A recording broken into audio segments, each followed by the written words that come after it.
Hi,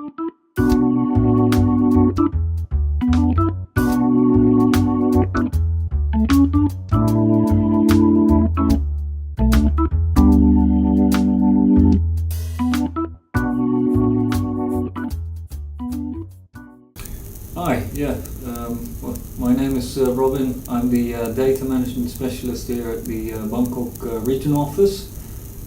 We use a lot of data under the programs here, particularly not so much doing research for the sake of doing research, but doing research with the idea of improving financial inclusion practices, the products of banks, remittances products, banking operations, as well as policies. So think about the financial inclusion policies of regulators, the central bank, the ministries, etc. There's a lot of data actually that we have here at the regional office. We've got demand side data on gathered through national financial inclusion strategy development. We've got supply side data, which is sort of big data that we get from the banks themselves, from the MFIs, and also from other payment providers and telcos. That's something that we just started. And we also have data from our challenge fund, so cases on how organizations innovate new products and services.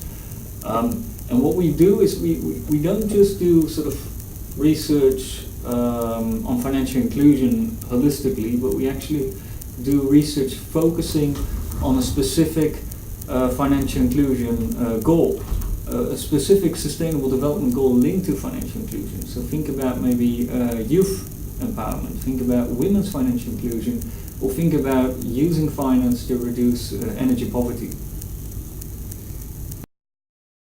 Actually in Asia, like in many places in the world, we see a big gender gap.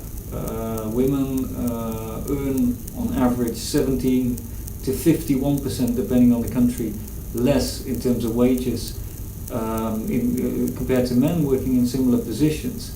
We also know that women have lower levels of formal employment, lower labor force participation ratios. We know that women have lower levels of financial literacy, lower levels of literacy as well.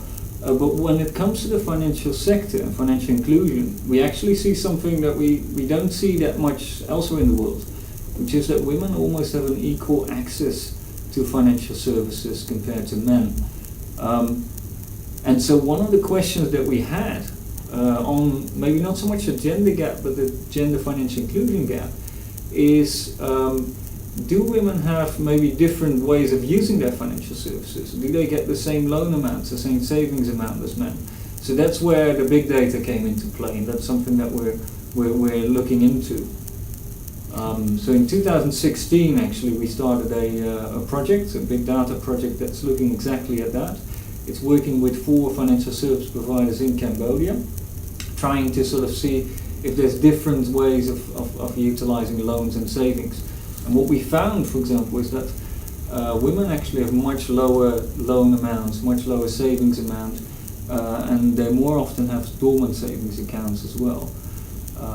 So you can think when we found that, what would regulators think? What would the banks think when they saw those data?